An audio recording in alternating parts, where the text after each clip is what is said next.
नमस्कार, मेरा नाम है आयुष शर्मा। मेरे साथ देख रहे हैं स्वराज मीडिया नेटवर्क। इस वक्त हम मौजूद हैं उत्तर प्रदेश के नोएडा में, जहां पर एक दिल दहला देने वाली वारदात हो जाती है।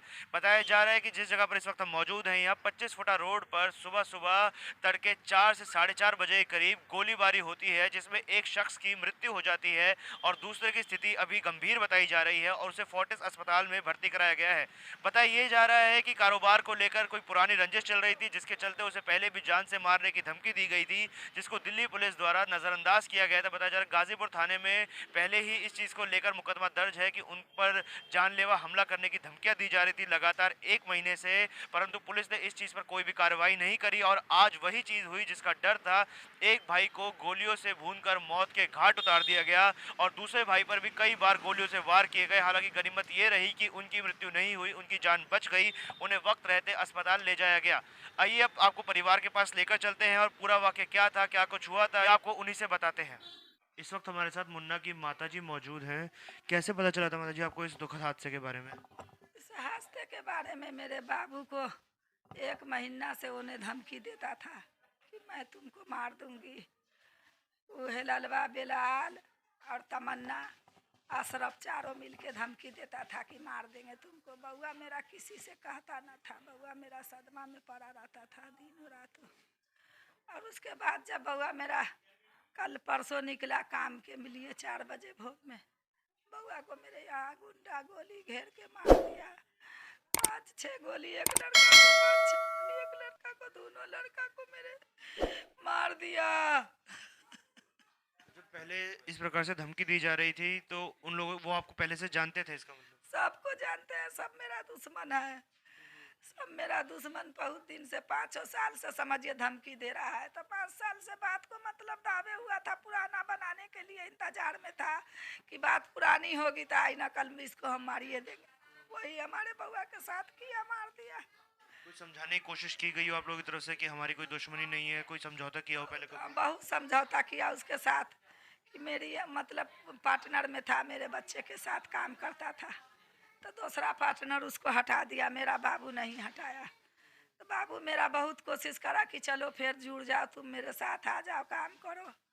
ये नहीं आया कि मतलब हम आप तुम्हारे साथ दोबारा नहीं जाएंगे। इसके दिल में मेरे बच्चे के लिए मारने का दिल में इसको कैटी बैठ गया कि इसको आज जान हम लेकर के छोड़ेंगे, लेकिन काम में नहीं जाएंगे।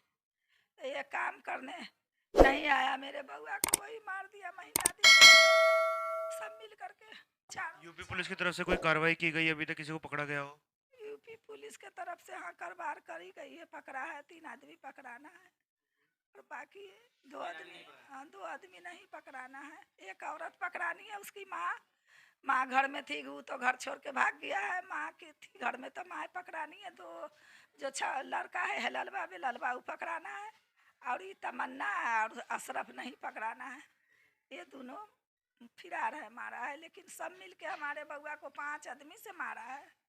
5 आदमी से दोनों बच्चे को, मेरे 2 ठो मेरे पास औलाद था, एक ठो को तो मारिए दिया जान से, एक ठो बाबू भी मेरा मुसीबत के मुंह में पड़ा हुआ वो भी खतरे से बाहर हैं कि अभी भी उनकी जान खतरे में? है। उनकी जान भी खतरे में, खतरे में उनकी जान। अब एसीओ में है, अभी तभी उसका का ठिकाना है, कोई ठिकाना। एसीओ में है और छोटा छोटा बाबू है मेरे पास। बउआ को 2 बच्चा है छोटा छोटा, कोई परवरिश करने वाला नहीं है मेरे बच्चे की, कोई नहीं परवरिश करने वाला है। वही औलाद था मेरे पास और बाकी छोटा छोटा बच्चा है, 4-5 मेरे दोनों औलाद को।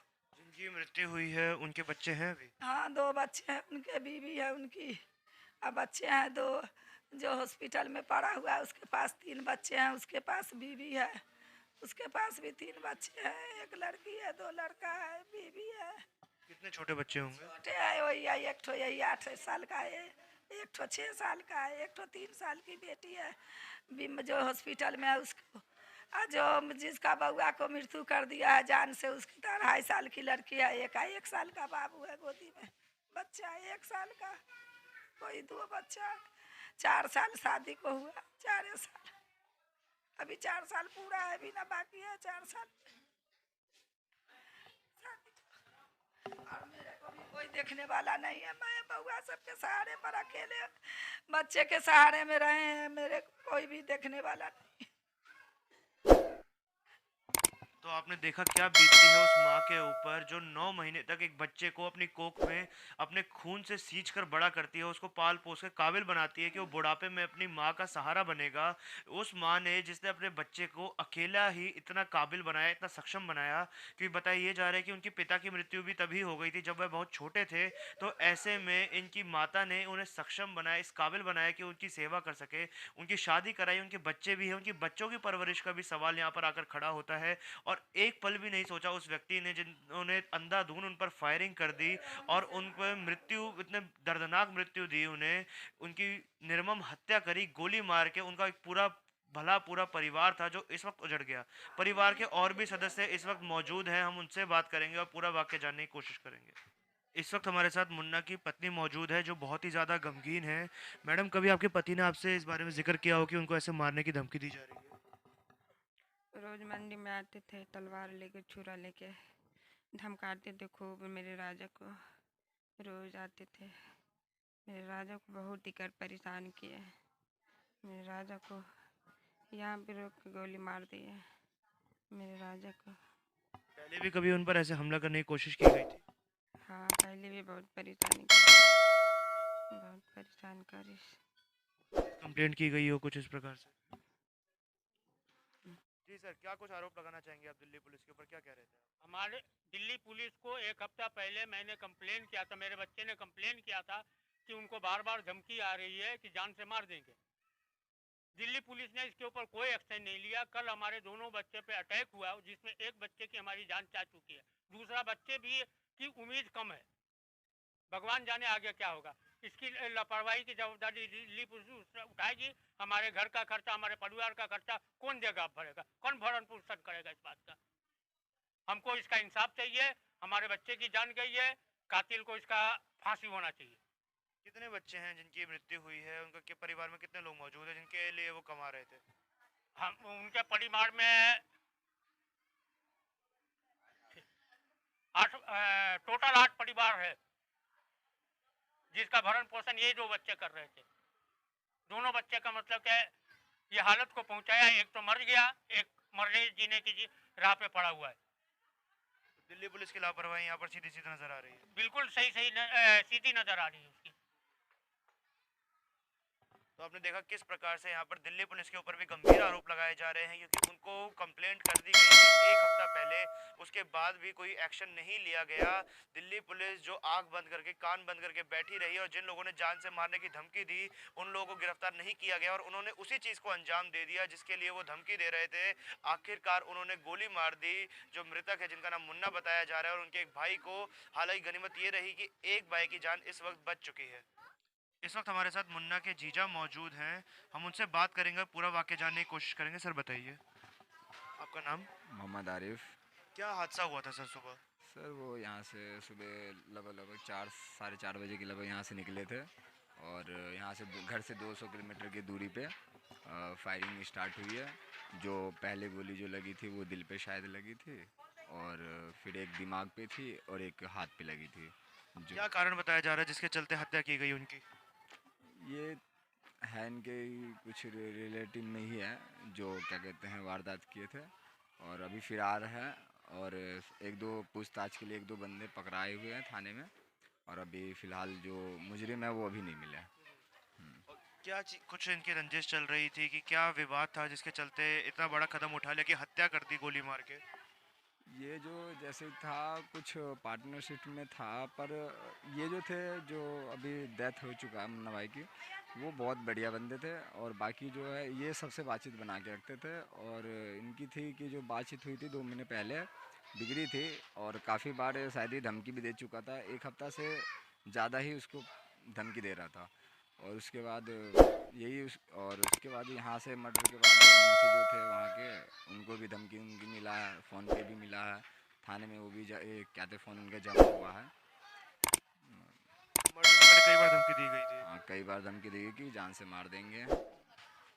सुना है कि एक दूसरे भाई पर भी फायरिंग करने की कोशिश की थी, उन पे भी हमला, उनकी क्या स्थिति है? उनकी अभी तो ठीक है, ऑपरेशन सक्सेसफुल रहा, अभी फ़िलहाल ठीक है, बेहतर है कल से। और उसके अलावा जब जैसे पहले धमकी मिली तो केस वापसी लेने को भी कोई दबाव बनाया जा रहा है, कोई धमकी उसके बाद मिली हो? नहीं, अभी तो ऐसा कुछ नहीं है। और इससे पहले क्या कहते हैं, जो धमकी उनकी मिल रही थी, तो कहते हैं एफआईआर था कि जी मेरे को ऐसे ऐसे बंदे धमकी दे रहे हैं, और थाने में गाजीपुर है ना, गाजीपुर थाने में एफआईआर था, पर कोई एक्शन नहीं लिया था थानों वालों ने, ये सोच के कि ऐसे ही नॉर्मल होगा बस।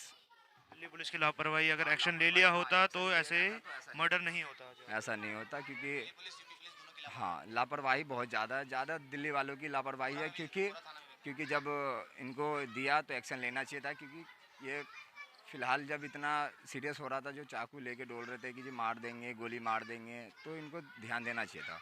इसमें लापरवाही बहुत ज़्यादा प्रशासन की है, इनको बहुत ध्यान देना चाहिए था। और अभी भी देखिए क्या होता नहीं होता, अभी तो कुछ नहीं पता चला है। जी सर, आप क्या लगते हैं उनके?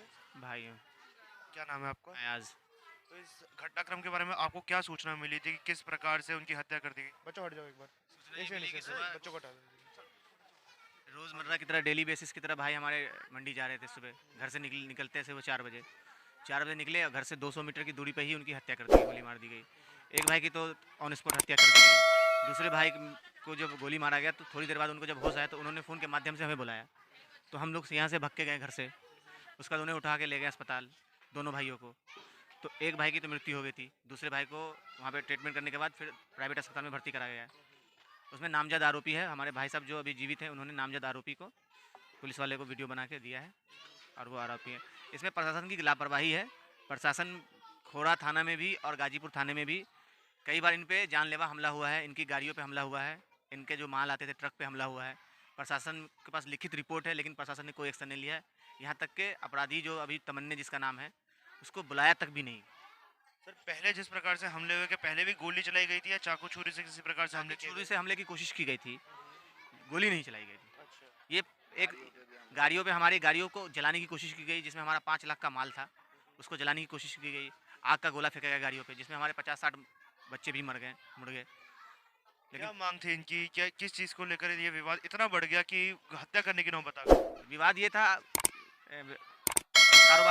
कारोबारी का विवाद था। अब हमारा आपस में नहीं बना तो हम अलग हो गए, बस यही विवाद था कि उनको ये दिल में यह था कि तुम काम करेगा, हम नहीं करेंगे, हम तुम्हें मार देंगे।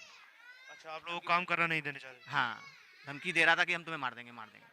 प्रशासन अगर इसमें एक्शन लिया होता तो कुछ ना कुछ ऐसा रिजल्ट आज ऐसा नहीं होता। खोड़ा थाना में भी सनद था और दिल्ली गाजीपुर जो थाना है मंडी के पास, उसमें भी रिपोर्ट थी, कोई पुलिस वालों ने कुछ नहीं किया। अभी उत्तर प्रदेश पुलिस की तरफ से क्या क्या सहायता आप लोगों को दी जा रही है, मदद की जा रही है पूरी तरीके से? कोई मदद नहीं है। 2 दिन हो गए, अभी 2 अपराधी गिरफ्त से बाहर है, कोई पता नहीं उनका। पुलिस कह रही है हमें कोई पता नहीं है। हम अभी सीसीटीवी फुटेज आई हुई इस चीज़ की? कोई सीसीटीवी फुटेज है नहीं। सीसीटीवी फुटेज आगे लगा है, पुलिस वाले ने खंगाला नहीं खंगाला वो भी हमें नहीं बता रहे। घटनास्थल से थोड़ी दूरी पे ही सीसीटीवी एक स्कूल वालों का लगा हुआ है। पुलिस वालों ने अभी तक खंगाला नहीं खंगाला हमें बताने की कोशिश भी नहीं कर रहे हैं। अब 2 दिन हो गए, अभी तक तमन्ने और वहाब अशरफ जो अपराधी है वो गिरफ्त से बाहर है। क्या इस क्षेत्र में ऐसे मामले अक्सर होते रहते हैं, मार देना, किसी को जान से मार देना? बिल्कुल, यहाँ पे ये गोलियों की वारदात से और छोटी मोटी घटनाएं होती रहती हैं। ये हाई रोड बनने की वजह से, क्योंकि ये रोड सुनसान हो जाता है। लेकिन जो हमारे भाई साहब की हत्या हुई है, प्लानिंग के साथ हुई है, सोची समझी साजिश मुखबरी के साथ हुई है। इससे पहले भी धमकियां मिलती थी उन्हें? क्या हमेशा मिलती थी कि तुम्हें मार देंगे, तुम्हें काम नहीं करने देंगे, तुम हमें हमारे साथ काम करो, नहीं तो काम करने देंगे, नहीं तो मार देंगे। पुलिस में लिखित रिपोर्ट थी, लेकिन पुलिस वालों ने कोई कार्रवाई नहीं किया। ऐसा करते अगर उनको तो आज ये जान लेना जाती, आज हम अनाथ ना होते।